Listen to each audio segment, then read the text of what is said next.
예수님이 제자와 많은 무리가 동행하며 성으로 향하여 가고 있었습니다. 11절 말씀 보십시오. 그 후에 예수께서 나인이란 성으로 가실새 많은 제자와 많은 무리가 동행했다 그랬습니다. 얼마나 사람들이 많았든지 간에 제자와 많은 무리가 예수님과 함께 동행했다라고 말씀하고 있습니다. 또 12절 말씀 보면 반대편에서는 한 죽은 자를 앞에 세운 행렬이 오고 있었습니다. 죽은 사람은 독자였고 그의 어머니는 과부다. 지금 장례식을 치르고 있습니다. 12절 말씀 보실래요?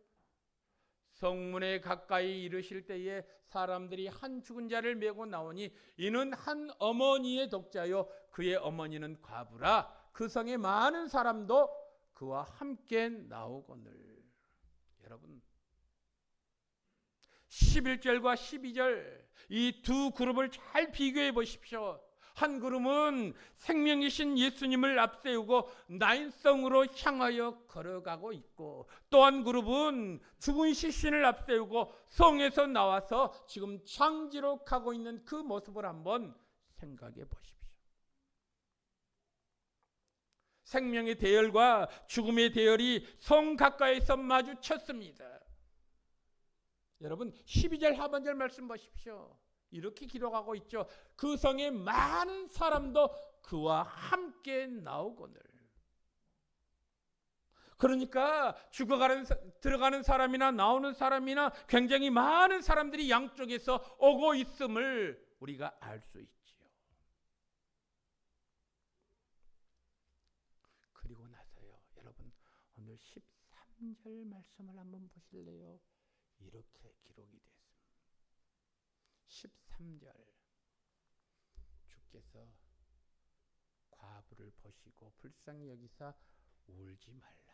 여러분 그 많은 수많은 무리 가운데서 주님께서 주목하신 사람이 있습니다. 주님께서 보신 것이 있습니다. 무엇입니까? 주께서 과부를 보셨다.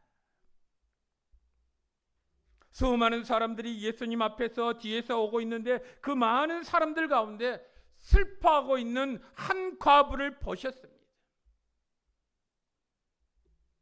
과부는 당시 주목받지 못하는 사람입니다. 사회적으로 영향력이 작은 사람입니다. 그런데 아들까지 죽었으니 그야말로 이 여인의 인생은 비참합니다. 기구한 인생입니다. 가부장적인 사회, 남성 중심적인 사회에서 그 집 남자는요 전부 다 죽었습니다. 과부라 그랬으니까 남편이 죽었죠. 오늘 장례식을 치르고 있는데 그 아들마저, 하나밖에 없는 그 아들마저 죽었습니다. 여러분 그렇다면 이 여인은 더 이상 의지할 곳이 없는 것 아닙니까? 이 세상에서 이보다 더 슬픈 일이 어디 있습니까? 이러한 사실을 아시는 주님께서는 한 여인의 슬픔을 주목하신 것입니다. 여러분 여기서 우리는 한 가지 중요한 사실을 배우게 됩니다. 주님은 어떤 사람을 주목하시는가? 어떤 사람을 보시는가? 많은 무리들 가운데 슬픔에 잠겨있는 한 연약한 여인을 지금 주목하시는 주님을 여러분 바라보시기 바랍니다. 아무리 많은 사람들이 기뻐하고 있어도 그 중에 단 한 명이라도 슬퍼하는 사람이 있다면 주님은 그런 사람에게 주목하시고 그 사람에게 다가가십니다. 여러분 왜 주님께서 그 과부를 보셨을까요? 왜 그 과부에게 주목하셨을까요? 그 과부야말로 정말 주님의 위로가 필요하고 주님의 도움이 간절히 필요한 사람이기 때문에 그렇습니다. 만약 주님께서 이 여인을 붙잡아 주지 않으면 그 인생은 더 이상 갈 곳이 없습니다. 버틸 수도 없습니다. 이 아들은 여인에게 있어서 전부나 다름이 없었습니다. 이 아들이 때로는 남편의 빈자리를 채워주었습니다. 마음으로 의지할 수 있는 대상이 되었습니다. 어쩌면 아들이지만 정신적인 지주였는지도 모릅니다. 이 여인에게 있어서 아들은 소망이요 꿈이었습니다. 이 여인은 아들이 자라는 모습을 보면서 그것을 인생의 낙으로 삼았을 것입니다. 이 아들을 통해서 남편의 대를 이어서 가문을 세워보려고 무던 예를 썼을 것입니다. 이 아들을 통해서 하나님의 복이 임할 것을 기대했습니다. 아들을 통해서 하나님의 복이 임할 것이라는 기대는 당시 여자들, 엄마들에게는요 당연한 꿈이었습니다. 그러니까 이 아들은 한마디로 말해서 이 여인이 살아가는 이유요, 존재의 이유였습니다. 어느 누군가 이 여인에게 당신은 왜 삽니까? 라고 묻는다면 이 여인은요, 나는 아들 때문에 삽니다 라고 대답했을 것입니다. 그만큼 아들의 자리가 컸습니다. 아들 없이는 살 수가 없습니다. 그런데 여러분, 이 가정에 불행이 닥쳐왔습니다. 어떤 불행입니까? 그렇게 의지하던 아들이 죽었습니다. 무엇 때문에 죽었는지 성경은 밝히지 않습니다. 그러나 젊은 나이에 죽었습니다. 청년이라고 하는 것을 보면 장가도 가지 않고 젊은 나이에 그만 죽었습니다. 젊은 나이에 죽어버린 아들, 이 여인의 기대와 꿈이 그야말로 무참히 무너져 내리는 그런 순간 아니겠습니까? 이 여인에게 있어서 남은 것이 무엇이겠습니까? 앞으로 누구를 의지하면서 살아야 된단 말입니까? 이 여인에게 있어서 남은 것은 두 글자입니다. 포기. 삶을 포기하고 자살을 시도할지도 모르는 일입니다. 적어도 이 상황에서는 이 여인만큼 예수님의 능력과 도우심이 절대로 필요한 사람은 더 이상 없을 것입니다. 당장이라도 예수님이 손을 쓰지 않으면 무너져 내릴 수밖에 없는 그야말로 절박한 상황입니다. 예수님은 바로 이런 사람을 주목하셨습니다. 혹 우리 중에도 이처럼 절박한 사람이 있을 수 있습니다. 그렇게 절박한 심령들에게 주님은 주목하시는 분이십니다. 여러분, 오늘 13절 말씀을 다시 한번 보십시오. 주께서 과부를 보셨습니다. 과부를 보시고 불쌍히 여기셨습니다. 그리고 울지 말라 말씀하셨습니다.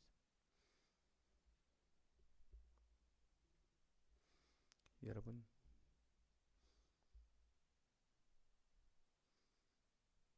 주님은 많은 사람을 위해서 존재하는 것 같지만 사실은 절대적으로 필요한 한 사람을 위해서 존재한, 오늘도 주님이 찾는 사람은 문제없는 사람이 아닙니다. 웃음 짓는 사람들이 아닙니다. 성공한 사람들의 승리의 환호성이 아닙니다. 많은 사람들 속에 감춰져 있는 한 사람의 눈물과 실패와 그 아픔을 보시는 분이십니다. 이런 일을 당하면 감히도 울 수도 없어, 울 기력도 없습니다. 슬픔이 너무너무 커서 스스로 하나님을 찾을 힘조차도 없는 사람입니다. 여러분, 이 여인이 느끼는 가장 큰 상처가 무엇이겠습니까? 속된 말로 이런 말 듣는 것 아니겠습니까? 남편 잡아먹은 여인, 아들 잡아먹은 여인이라는 그런 불명예스러운 소리 아니겠습니까? 저 여자가 그 집에 들어가더니 저 집 망했다는 소식을 듣는 것 아니겠습니까? 사랑하는 아들을 잃은 것도 슬픔인데 저 여자 때문에 저 집이 망했다는 소리를 듣는 것은 견딜 수 없는 상처 아니겠습니까? 주님은 그 마음을 아셨습니다. 그래서요, 오늘 13절 말씀 보십시오. 주님께서 그 많고 많은 수많은 사람 가운데 과부를 주목하셨습니다. 그리고 그리고 불쌍히 여기셨습니다. 그리고 다가가서 울지 말라 말씀하셨습니다. 여러분, 울지 말라는 말은 왜 믿음 없이 우느냐라는 이야기가 아닙니다. 울지 말라 이 말은요, 내가 내 눈물을 멈추게 해주겠다는 의미가 담겨 있습니다. 우리는 여기서 주님의 마음을 다시 한번 엿볼 수가 있습니다. 주님은 어려운 자, 환난당하는 자, 눈물 흘리는 자들을 결코 외면하지 않는다라고 하는 사실입니다. 마치 주님이 당하신 것처럼 불쌍히 여기십니다. 그리고 친히 다가가서 도와주십니다. 여러분, 그러니까 가장 극한 상황이 있을 때 다른 사람이 와서요, 살포시 와서 나의 손만 잡아줘도 얼마나 큰 위안이 되든가요. 곁에 있어도 하염없이 함께 눈물을 흘려주면 얼마나 큰 위안이 되든가요. 여러분, 오늘 13절 말씀 보십시오. 주님께서 하늘이 무너져서 어찌할 수 없는 그 과부를 보시고 불쌍히 여기사 울지 말라 말씀하십니다. 그리고 오늘 14절 말씀 보실래요? 주님께서는 이미 죽어 관 속에 들어가 있는 청년의 시신을 향해서 이렇게 말씀하시는 것입니다. 예수님께서 친히 장례식을 치르고 있는 그곳에 갔습니다. 그리고 그 관에 손을 대셨습니다. 그러자 관을 맨 자들이 잠시 멈춰 있었습니다. 이때 예수님께서 뭐라고 말씀하십니까? 청년아, 내가 내게 말하노니 일어나라 말씀하십니다. 잘 보십시오. 시신아, 내가 내게 말하노니 일어나라 말씀하시지 않았습니다. 시신을 향해 말씀하시면서 이미 살아있는 사람에게 하듯이 지금 선포하시는 예수님의 모습을 보십시오.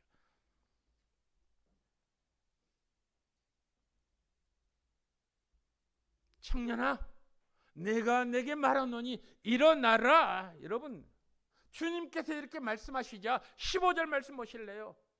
15절 아주 획기적인 일이 일어납니다. 죽었던 자가 일어나 앉고 말도 하거늘 그랬습니다. 여러분, 주님께서 말씀하시니 죽었던 시신이 벌떡 일어났습니다. 앉았습니다. 그리고 말까지 합니다. 얼마나 큰 일입니까?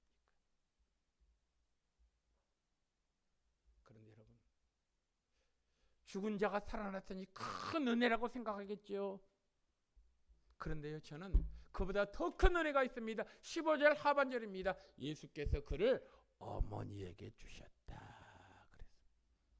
여러분, 살아난 아들을 예수님은 어떻게 하셨습니까? 다시 그 어머니에게 주셨습니다. 여기에 예수님의 위대함이 있습니다. 다시 살아난 아들을 어머니에게 돌려준 것입니다.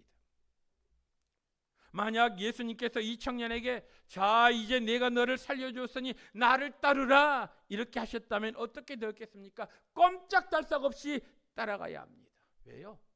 생명의 은인인데 무슨 말을 할 필요가 있겠습니까? 그런데 그렇게 하지 않으셨습니다. 다시 어머니에게 돌려주셨습니다. 왜 어머니에게 돌려주셨을까요? 어머니에게 꼭 필요한 사람이기 때문에 그렇습니다. 예수님은 좋은 것으로 주시는 분이시지 좋은 것을 빼앗아 가시는 분이 아닙니다. 사실 건강한 자녀는 하나님의 선물이죠. 여러분 한번 생각해 보십시오. 과거에 이 아들이 죽기 전에 이 아들은요, 어머니의 소유였습니다.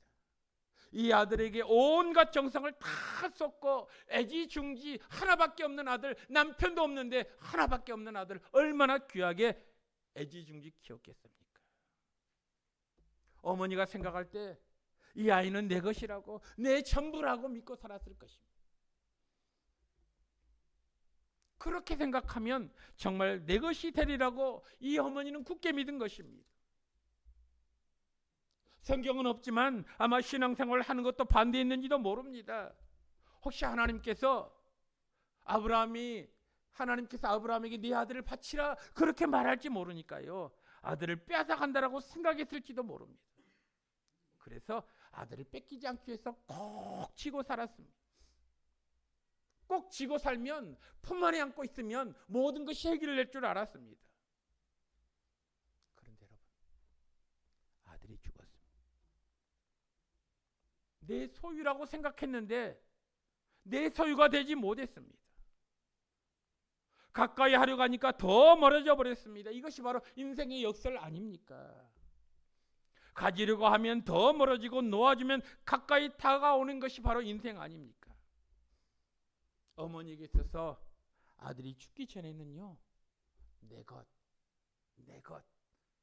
내가 잘 키운 아들, 언젠가 그 아들을 통해서 보상받으리라 그렇게 생각했을지도 모릅니다. 그런데 여러분, 아들이 죽으니까요, 아무것도 남는 것이 없습니다. 내가 움켜쥐어도 내 것이 아니라는 것을 알게 된 것입니다. 그런데 예수님께 내어드리자 다시 내 것이 되었습니다. 주님께서 살려서 돌려주신 것입니다. 여러분, 저는 여기에서요, 신앙생활하고 있는 저와 여러분들에게 중요한 교훈 한 가지를 얻습니다. 무엇입니까? 모든 것은 참 주인이신 하나님께 드릴 때에 정말로 하나님의 것이 아니라 내 것이 된다라고 하는 사실입니다. 자녀도 마찬가지입니다. 움켜진다고 해서 내 것이 되는 것이 아닙니다. 정말 내 것이 되게 하려면 하나님께 먼저 드려야 합니다. 솔직히 저는 부자 되기를 원합니다. 정말 여러분들도 모든 사람들이요, 부자 되는 것이 꿈에도 소원일 것입니다. 여러분, 정말 부자 되기를 원하십니까? 부자 되는 비법이 있습니다. 먼저 주님께 드릴 것을 드리는 것입니다. 주님 것까지 움켜쥐고 있으면서 물질을 내 것으로 결코 만들 수 없다라는 것이죠. 가장 확실한 투자가 있습니다. 그것이 무엇입니까? 바로 주님께 투자하는 것입니다. 시간을 내 것으로 만들기를 원합니까? 먼저 앱에 시간을 투자하십시오. 그러면 그 시간이 바로 내 것이 됩니다. 좋은 친구, 좋은 사람 만나기를 원합니까? 그들을 먼저 주님께 인도하십시오. 그러면 우리 사람이 됩니다. 여러분, 오늘 성경 말씀 보십시오. 특히 문제가 있을수록 내가 해결할 수 없는 문제라고 할지라도 주님께 드리십시오. 우리는 이렇게 생각합니다. 이 문제는 너무 커서 주님도 못 해볼 거요. 내가 못했으니 하나님도 못하신 분이라고 생각한 경우가 있습니다. 아니요, 그렇지 않습니다. 주님께 가져오시면 주님께서 다 처리해 주실 줄로 믿습니다. 주님은 진행 중인 일도 해결하시지만 우리가 생각할 때 다 끝난 것처럼 보이는 일도 능히 처리하시는 분이십니다.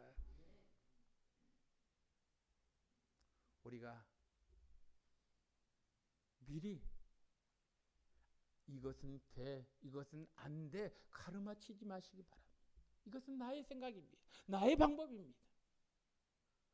나는요, 할 수 있는 일이 있습니다. 할 수 없는 것도 있습니다. 내 역량에서 벗어난 것은 할 수 없습니다. 그러나 주의 일은 한계가 없습니다. 내가 할 수 있는 일처럼 보여도 할 수 없는 일이 얼마나 많습니까? 내가 할 수 없는 일처럼 보여도 하나님이 하실 수 있는 일이 얼마나 많습니까? 오늘 본문에 보면 아주 중요한 사실 하나를 더 배울 수 있습니다. 예수님을 앞세운 생명의 행렬과 죽은 사람을 앞세운 죽음의 행렬이 한 지점에 만났습니다. 많은 사람들이 웅성거리면서 뒤따라가다가 한 지점에서 만났습니다. 어떤 일이 생겼습니까? 생명이 죽음을 삼켜버렸습니다. 죽음의 권세가 떠나가고 생명의 환희가 넘쳐났습니다. 슬픔이 변해서 기쁨이 되었습니다. 통곡이 변해서 찬양이 되었습니다. 할렐루야. 그렇습니다. 우리가 어떤 깊은 어둠 속에 있다고 할지라도 주님을 만나면 그 인생에는요, 꽃이 피기 시작합니다.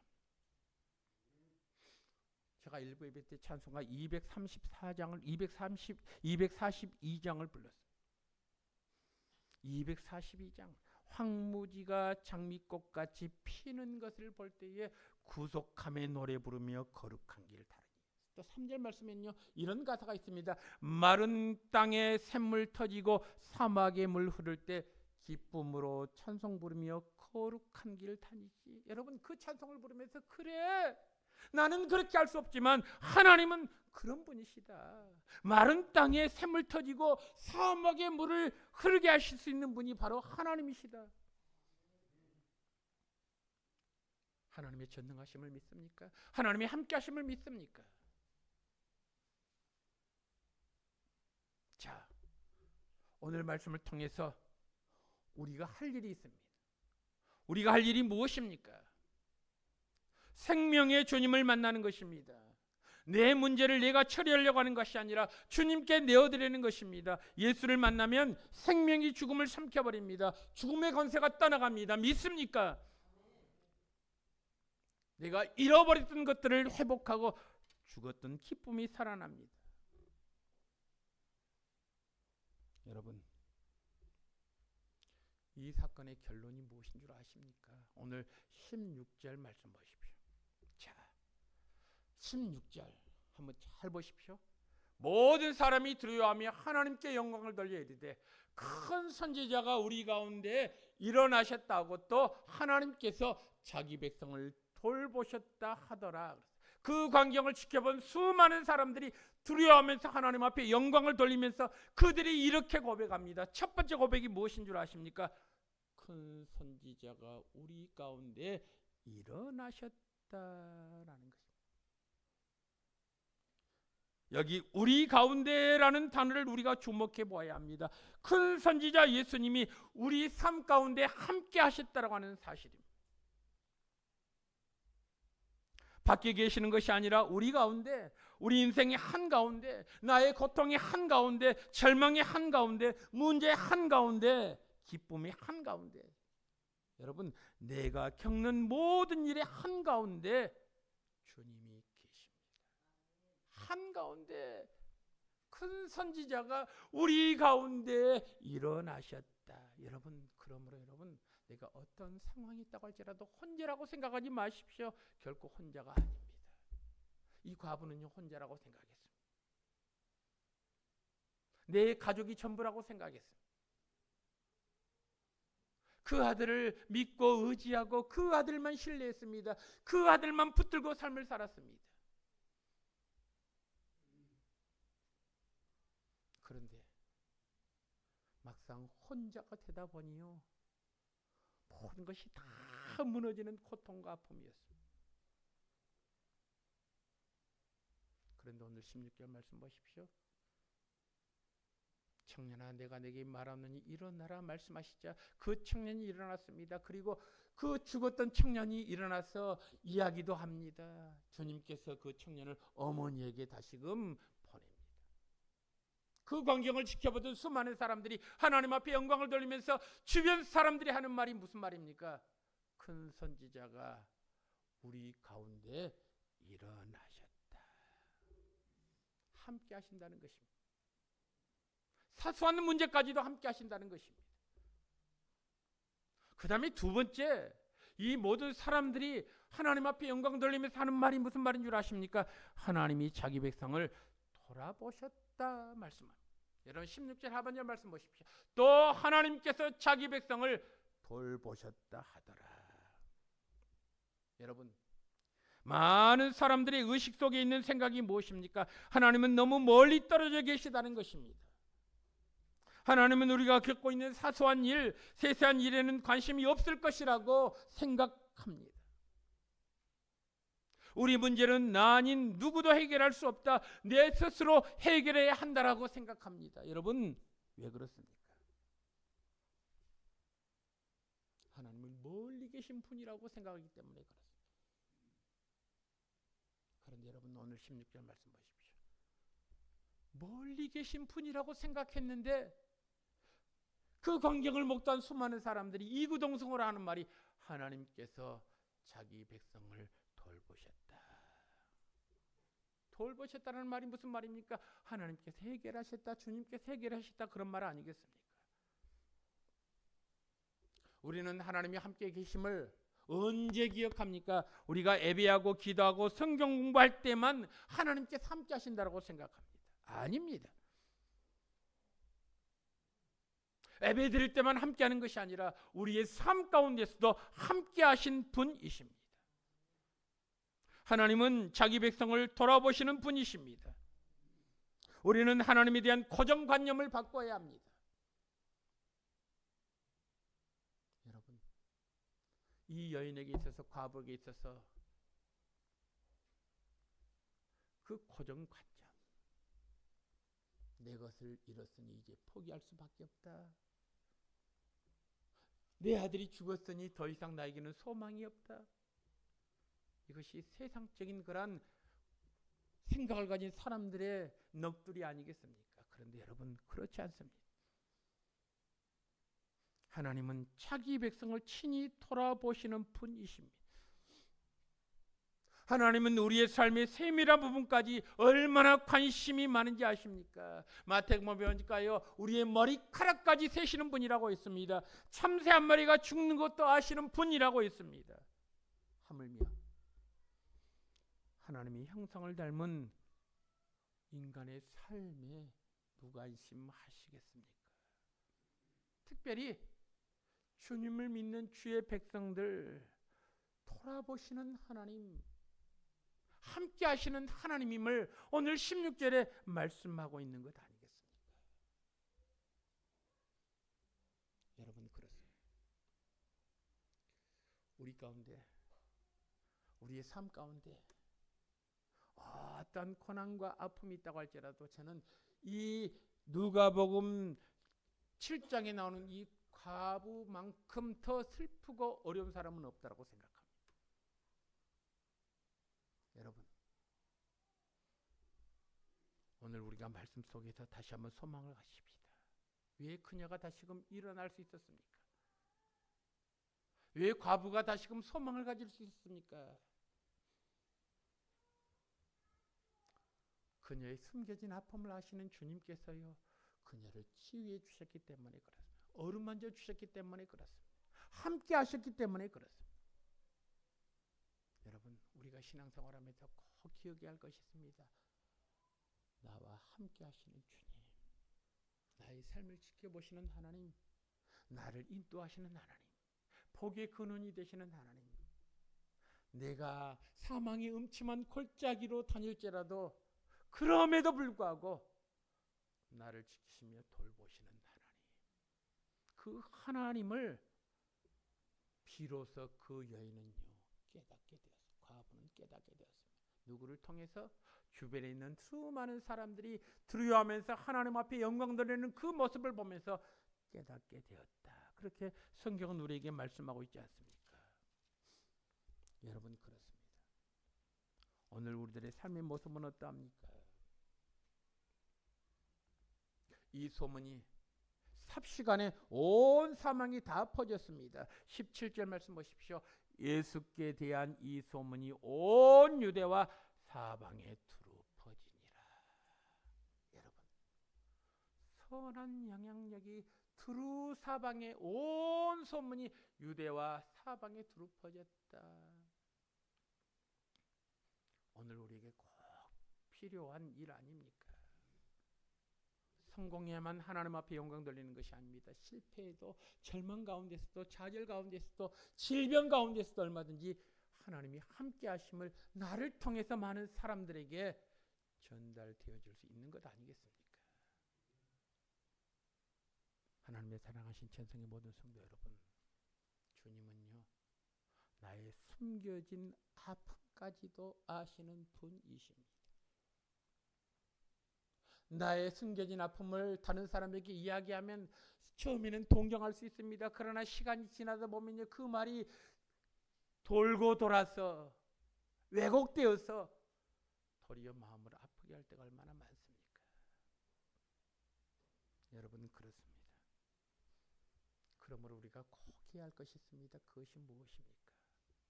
주님을 바라보는 것입니다. 주님의 인도하심을 우리가 경험하는 것입니다.